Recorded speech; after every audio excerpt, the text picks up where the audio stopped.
Tuesday afternoon, 4 p.m. in Central Europe, and it's time for our Space Café 33 minutes with Paul Liias about the why should you go to Tallinn in Estonia in October this year.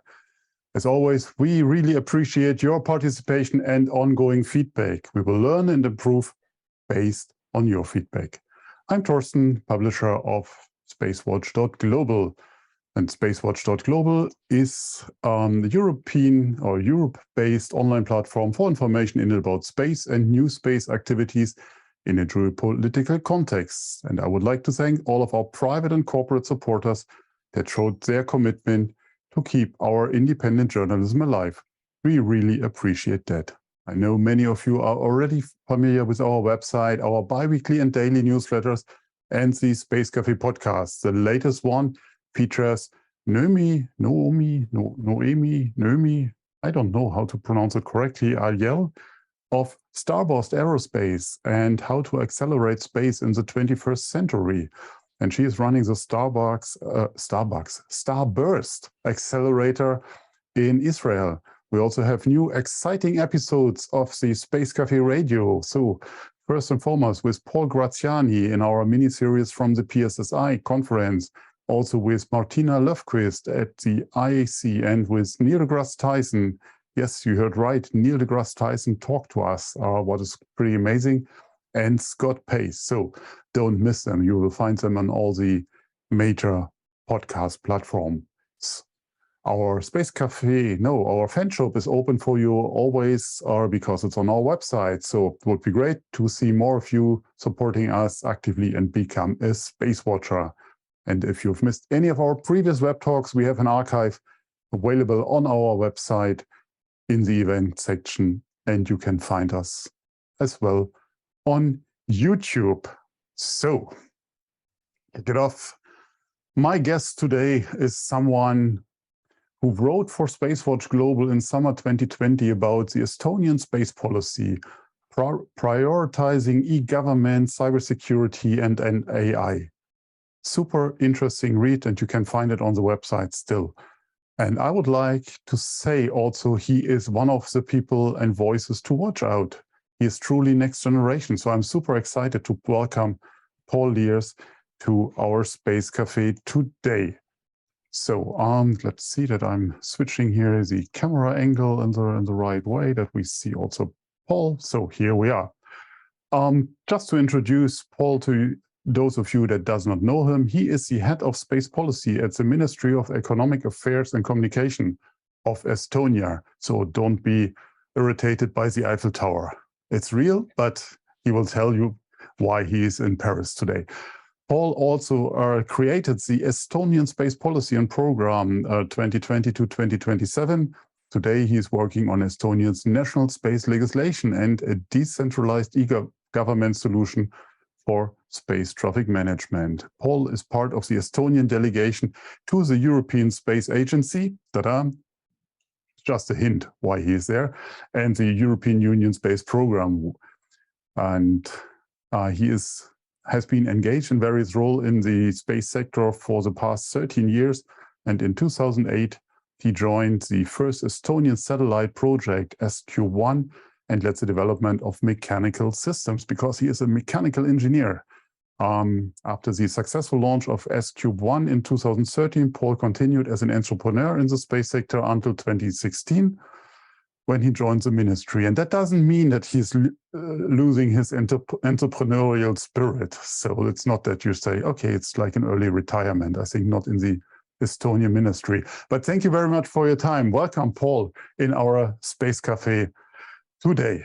So yes, thank you, Thorsten, for the kind introduction. And yes, as everyone can see, true, we are inviting people to visit Estonia, but I myself, I'm in Paris, so it's sometimes things happen. And today and also in the next days, ESA Council meetings are taking place. So therefore, we as a delegates, we have to, of course, be here. And aside the meeting, I just jumped out to be part of this very interesting Space Café podcast. So yeah. Thank you very much. We really appreciate that. And it just keeps you 33 minutes away from the exciting discussion that potentially going on. And I don't ask about details about the ministerial or the ESA council, because try to be there in November to see what all the exciting news will be announced in 1 month and a few days. I know. Good. When I think about Estonia, I'm not thinking about space in the first instance, to be honest. I know that's shocking, but that's the truth. So I'm thinking about cyber and cool software stuff. What is Estonia's role in ESA or the European Commission in terms of space? Maybe you can give us an overview where you stand, because, I mean, Estonia is not a huge country, as we all know. Yes, exactly. So Estonia is mainly known for cybersecurity, software development, and also unicorn companies. And a few years ago, when we started to work on the Estonian space policy, then we had to decide where our focus should be. And together with the European Space Agency, we had, of course, visited all the Estonian industry and to see what's really there and how Estonia can contribute to the space domain. And then we realized that cybersecurity and software development are definitely these areas where we can do something. And the idea for us, our space policy is not really to compete with the existing industry and compete with other countries, but really how can we contribute something new? And then we realized that this knowledge and technologies that our companies and also government sector has built up with e-governance and cybersecurity, these are exactly these technologies that can be spinned in to the space domain.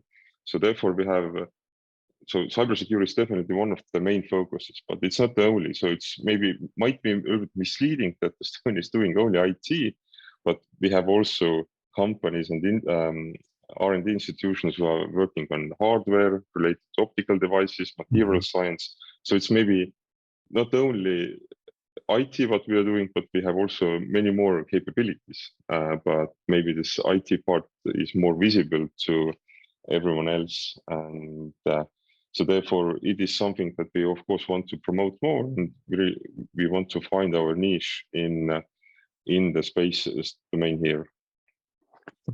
But I mean, you worked on the policy and now on the legislation. So what is the legal base, the regulation you have right now in Estonia?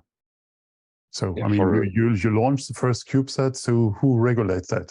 Regulated? Yeah, in Estonia we don't have a space law yet. So we have the first, let's say, initial build to prepare the law. But since our team is very small, then of course it takes a lot more time maybe to do it. But it's in progress. So I hope in March we are going to have the new elections. So a new parliament will be there in spring, and hopefully the space law will be one of the first things that our government can really work on, or the new parliament then. So I can tell you space laws can take a while, but welcome to the club of countries that don't have a space law. So, and I'm speaking here just, yeah, I'm speaking just on behalf of Germany here, of course. Estonia, as you mentioned earlier, e-government and all of that, and e-residency and all of that, what comes with it, seems to be a fully digital country right now, at least from the outside. Are there learnings for others in that? I mean, in the space sector already? So is there something that countries come to you and knock on your doors and say, hey, can you help us for digitizing? Or yeah, of course. I mean, the main takeaway is maybe you should be bold and have the courage to do really something. Are you saying that as a government employee right now to be bold? But I'm shocked. I mean, you really have to do, I mean, also government employees, doesn't matter, is it the government employee or is it the private entrepreneur, you have to dream and have to think big and take really some actions and do something cool. And also Estonian space policy and the things what we are doing, we are really looking into into some cool stuff, cool missions that we can also do in the next years, not only technology development, but so how can we be part of some bigger missions together with other ESA member states or even outside. And if you can hear already people getting some critics about what you're doing, then it shows that it's going to the right direction. So I think, yeah, it's the main maybe takeaway, and just to be innovative, and it's exactly how the e-government and everything started. It's very impressive. I have to say, and I really like what you said, because talking to so many politicians and or EU politicians or local politicians, you very seldom or rarely just have the impression that there is fire for their work, that there is inspiration that drives them. So I'm really glad to hear that from your end. I mean, let's talk about the reality that we are facing these days. We are all exposed in this current environment to very hostile cyber attacks, and Estonia is on the forefront or literally on the front line these days. Or how do you see cyber threats in space right now? I think that cyber threats have been there for a long time, but maybe even 1 year ago, people were not really serious about. When I was talking about Estonia, yes, we are planning to do something with space cybersecurity. Everyone was more talking about no, it's not really a threat, because why should someone attack our ground stations or satellites? Because it's why it doesn't make sense. But starting from this year, the mindset has really changed, and we really see that there is politicians in and outside Estonia are talking more about cybersecurity, especially outside, of course, and not only just cybersecurity, but space cybersecurity. So it has become more a topic to focus on and really think how can we protect our investments that we have done into the space infrastructure. So I think it is a growing topic, and the people understand more that we need to do something here, and we cannot be blind. I'm just reading the questions that coming in here from our very engaged audience. Thank you for that. And I think it's good to bring that in, because Kapu, if I'm correctly say your first name, asked Paul, what do you think? What have been the critical factors why Estonia has already been very successful in space technology within ESA and beyond? What Estonia has done right? What we have done right is, I think, it's something I can answer maybe in 5 years more precisely, but I think the cooperation between our space office and industry is very good, so that we are trying to be very as close as possible to the industry to understand what are the needs, and also what we are doing, or what I'm trying to do, is to, in the government, of course, or in our delegation, we have a broad view of what's going on in Europe and also on a global level, and we are trying to bring this information to our industry and to inspire the industry. What are the opportunities, and trying to finance the right directions where we should go. And I think, again, this cooperation between industry, government, and academia is the key. So if all these three parties work together, then a space program or space policy will be very, very successful. Otherwise, it will be a mess. I mean, can you give us some examples on how Estonia contributes to space security at large? So not just the cyber part, but what are you doing today in that field? I have to admit that today, of course, we have had mainly technology development, so projects, but there are already some very good examples where companies have already the services and products ready.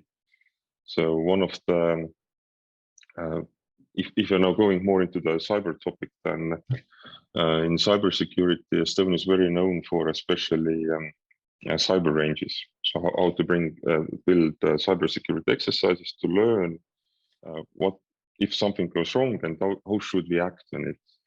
And one of our consortiums, for example, they have built cybersecurity exercise for ground stations to have a, let's say, fake ground station simulation, and how then this ground station operator should behave or should solve this kind of attack.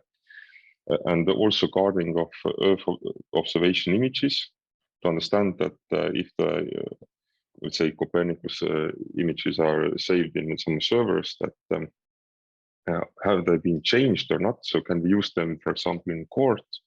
That are the is the data reliable? And the same also with SSD data, which is especially relevant for space traffic management. So Estonia is especially known for exchanging information between different parties, between government databases and also private databases. So it's exactly, if you're talking about space traffic management, for example, then the same technologies, how the Estonian e-government system works, could be used for building up a space traffic management technical solution, then how we should distribute information from satellite operators to governments, and then also on a global level. So we have, I think, many interesting technologies in development together with the European Space Agency. And these are also the directions where Estonia is going to invest more in the next, in the upcoming ministerial. So, I mean, talking about cyber or the hybrid warfare scenario, I mean, it's characterized through its asymmetric nature. You have to deploy in big forensic to know what's going on, and in all these, especially when it comes to hybrid threats. So where do you see from the Estonian, from your knowledge, are the biggest threats at the moment in that range? I think if you're talking about cyber threats for the space sector, then there are two kinds. First is, of course, let's say, some kind of aggressor country. Not naming any names, but let's say one country wants to attack another one, then it's a military threat. Let's say it's a war threat.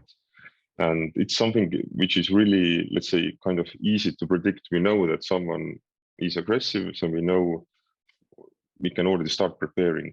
So it's the first one. The second one is more this unknown. These are, let's say, hackers or someone who they don't have any economical benefits, and they do not really want to take someone over, but they just want to prove that I'm the best. And it's something that we cannot really predict what they are going to do. So therefore, this unknown threat is maybe the biggest one. So not really knowing what might come up. It's interesting thought. I mean, earlier this year, no one of us, I think, could imagine what will happen on the 24th of February. So, I mean, we saw it coming, but we didn't believe that it will really take into action. So I would put that also on the unknown side. But however, that's a geopolitical level we don't want to go today. Yes. So, but how to counter all of these things? I mean, what actions are you doing in Estonia? I mean, due to the limited size, you don't have infinite talents, you don't have infinite resources to put after. So how are you dealing with that? One direction, what we have already started, I mentioned cyber ranges in general, and Estonia is very well known for different cybersecurity exercises. And now we are looking to finance and build more this kind of specific space cyber ranges. So we can really start learning how to protect the infrastructure, to really prepare for the unknown.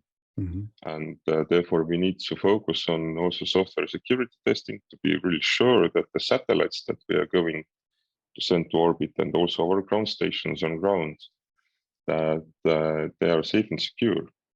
So I think of course, it's these topics are not that easy, and it's something where we need to do a lot of R&D and to understand it. But I think it's definitely areas where we need to do, and it's clear that Estonia cannot do here everything by ourselves. So therefore, again, cooperation with other, especially with ESA member states, but also with other countries, I think is the key.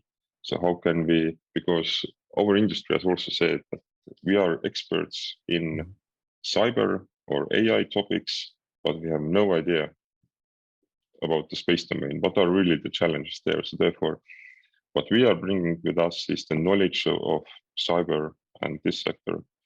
And therefore, when we are talking about cooperation, then again, cooperation with the relevant industries from outside who know how to build, the huge constellations. And I think here again, having the mix of knowledge about cyber and knowledge about doing the real state-of-art satellites today, it's something that we are trying to bring together.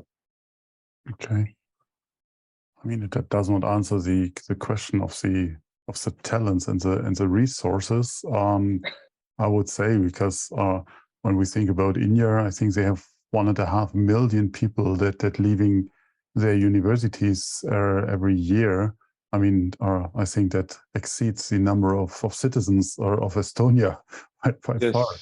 Yeah. Again, yes, Estonia is a small country, and of course, human resources is one of the challenges. And therefore, a few years ago, Estonia has started the e-residency program. So everyone can be an e-resident of Estonia, which makes it easier for especially people coming from outside the European Union to start their own company in Estonia.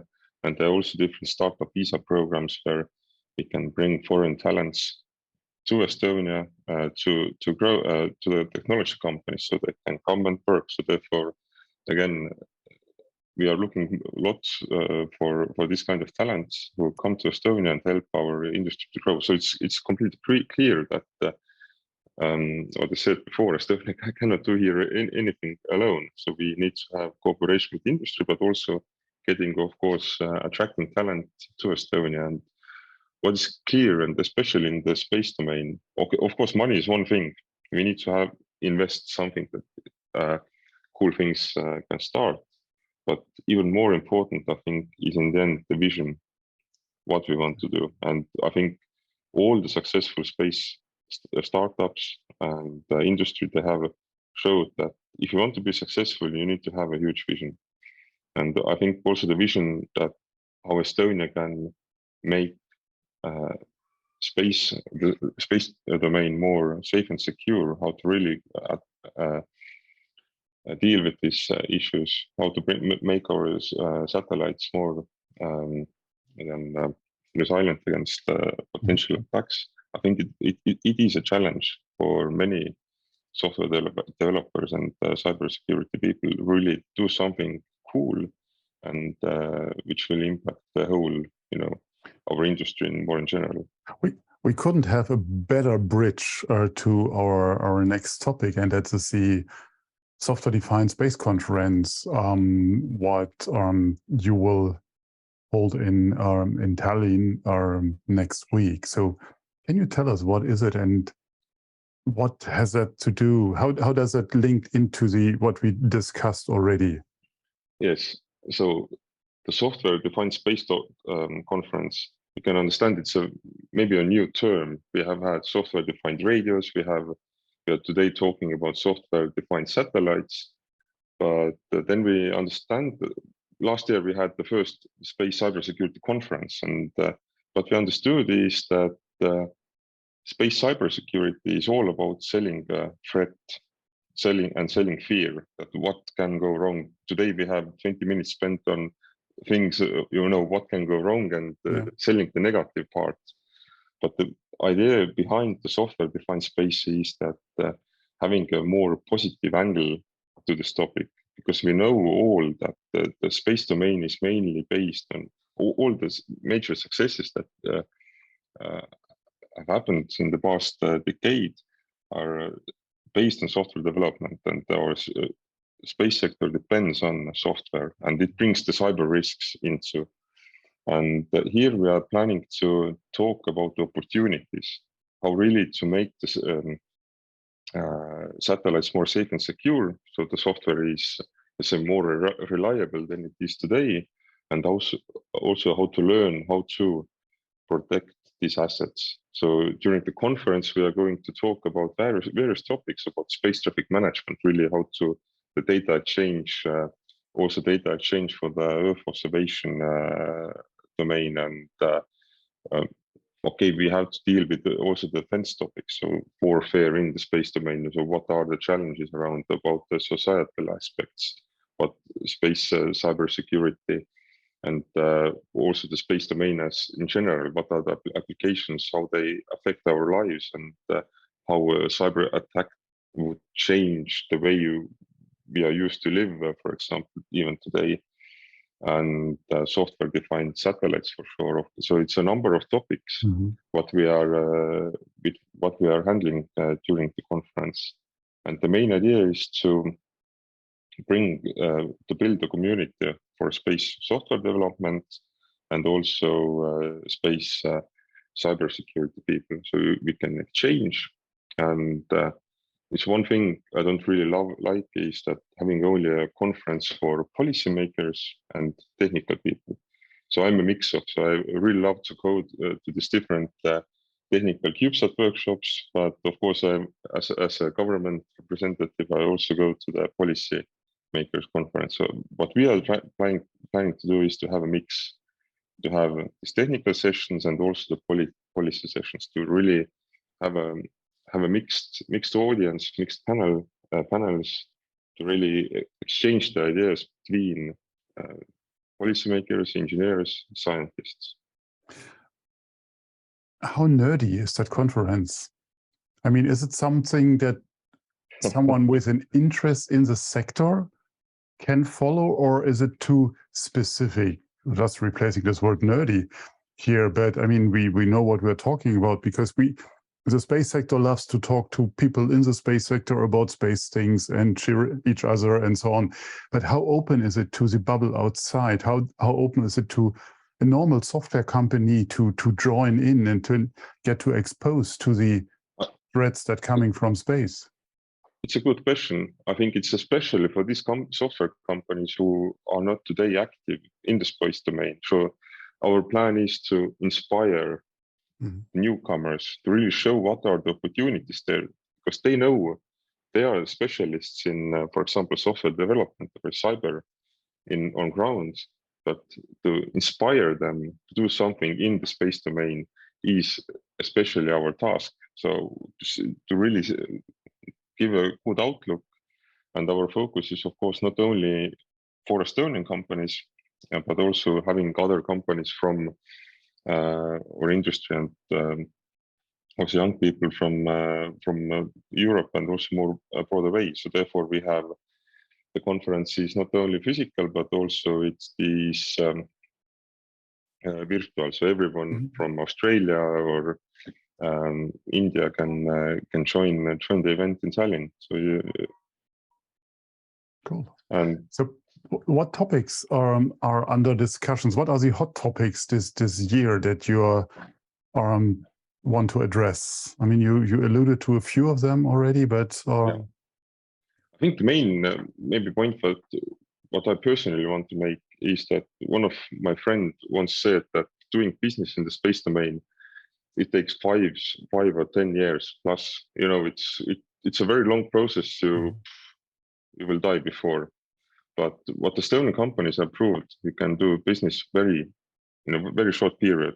From one of the examples was that when I finished the space policy, after it took effect, 2 years later, the company started doing revenue in space cybersecurity field.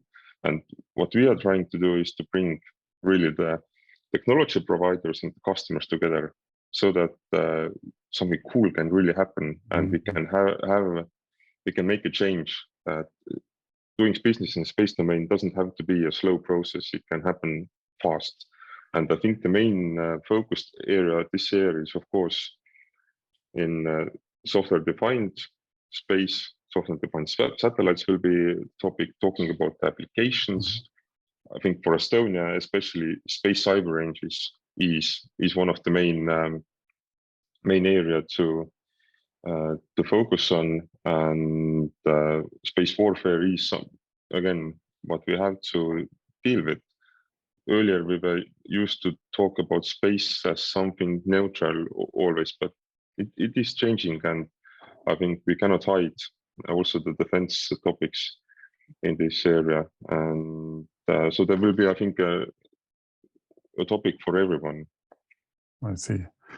So before we do some name dropping here, who will come? Greetings to our friends in Kiruna. Greetings to Rene, who joined us as well here, and I think he is one of the cool guys you want to see at this conference. But who else will come? Let me know, or let's do some name dropping shamelessly. So, for example, from the European Defence Agency, Olli Ruut, to the Deputy Chief Executive Director will be there. Elodie Biot from ESA, Telecom Director, she will be there. So I think we have a very nice mix between technology developers from defense sector, from ESA. We will have also OPSAT representatives in the room, and a number of Estonian cybersecurity companies will be there speaking about their experience. For example, Guardtime, who is a blockchain company, and also Cyberxer, a company for well known for cyber ranges. We have also the NATO Cybersecurity Center of Excellence in representatives from there in the audience, and also taking a speech on stage, and also the Estonian cyber forces representatives will be there. So I think it's a very, very interesting mix of people coming to Tallinn, and I think it's really, if you're looking into new opportunities, then I think visiting Paris is also good, but coming to Tallinn in October, or also maybe you want to come later, it's even better. So I think the focus is the key issue, or the key ingredients are. I mean, many of us has been in Paris recently at the IEC, and it was too much, too big, too everything. Yeah, to find your way around. That was quite overwhelming. So, but I assume there will be also a lot of time for networking, to engage with others. But what will be your personal highlights of this conference?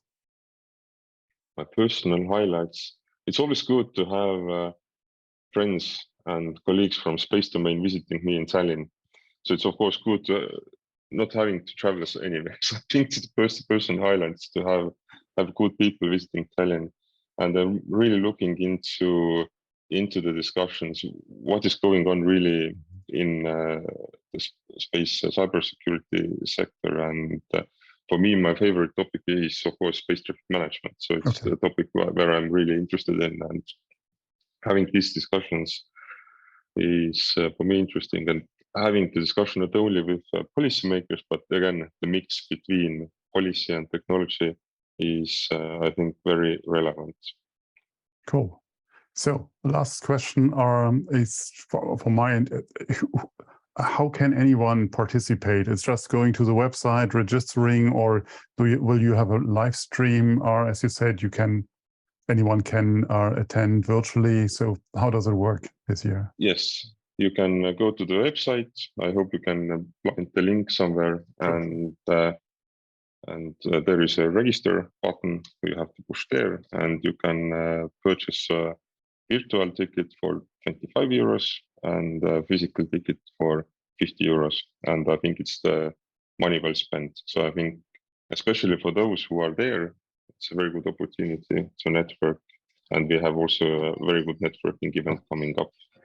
No, but it's reasonable price. So I have to say that's very cool. Well, it is organized by the ministry and the space office. So our idea is not to make money with the event. So we are more on, our focus is more on educating and showing about the opportunities. So that's maybe the main message. Cool. Great. That's from my end. Thank you very much for your time, Paul, and have fun in Paris and with the talks in the council. And we're heading back to Elena. Are you with us?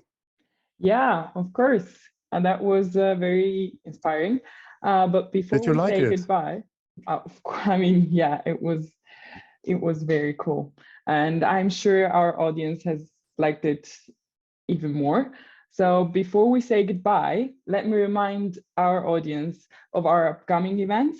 On the 20th of October, we have at 4 p.m., we will host another Space Arbitration Association event by Laura Zelensky about does space arbitration fit into the new space economy.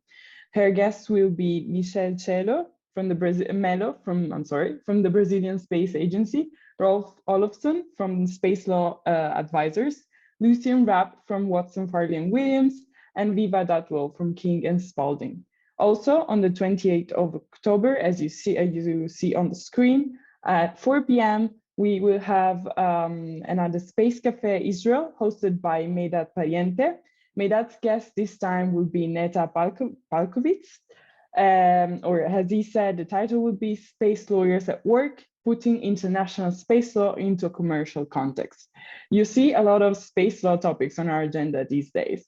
As always, all the events are going to be online on Eventbrite. And finally, we would love to hear your feedback. So please check in with us on Twitter, Facebook, and LinkedIn. Don't forget to sign up for our daily or bi-weekly newsletters. And if you like to treat yourself with something special, become a Space Watcher today or help us in the supporter program. Thank you, Paul, for the inspiring talk. As I said, thank you very much for being our guest. And thanks again to my entire team behind the scenes for doing this great job week by week again. I hope you will all stay safe and healthy.